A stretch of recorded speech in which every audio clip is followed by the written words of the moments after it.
Hello and welcome back to Surly Tim's.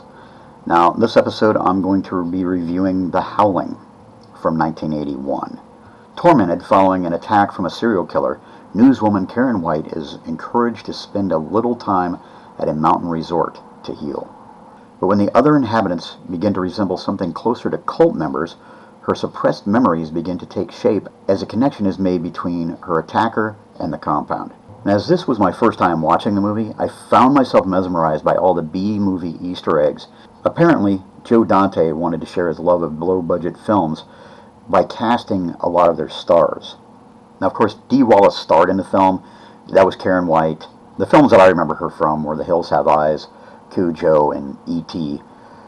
Patrick Macnee, of course, he plays a psychiatrist. He was John Steed in The Avengers. He was also in Spinal Tap and a few other films. Kevin McCarthy from Invasion of the Body Snatchers, and Twilight Zone the movie. And John Carradine, who I remember from Bride of Frankenstein and The Ten Commandments, as well as a slew of other films. Slim Pickens from Dr. Strangelove, Blazing Saddles in 1941, Kenneth Tobey from The Thing from Another World and A Beast from 20,000 Fathoms, Dick Miller, who's been in a ton of movies that I've seen throughout my life, like The Bucket of Blood, which he starred in, and The Terror. The ones that were the most fun was recognizing Forrest J. Ackerman, or also known as Forey. He's the creator of the famous Monsters magazine, as well as being the first real fan to actually be recognized. And then, of course, Roger Corman, the B-movie director from Little Shop of Horrors, the aforementioned A Bucket of Blood, and The Terror. He's done a slew of films. Now, for the writing, I gave it a 0.5. I thought there were a few loose ends that they could have cleared up. The story was a little bit off in parts. It didn't seem to flow 100%. The acting I thought was great, so I gave it a 1. I thought everybody was pretty much on point.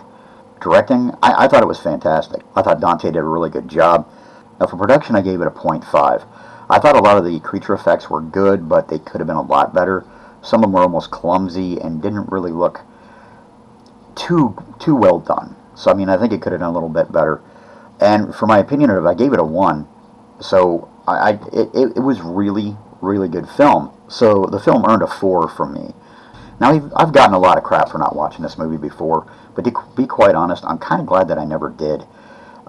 Because I don't think I would have enjoyed it or felt a connection to this film the way I did. And now maybe I'll be able to watch a couple of those sequels that I have on multi-packs, and they'll actually maybe make a little bit of sense. So, well, thanks again for watching, and I'll talk to you later. Goodbye.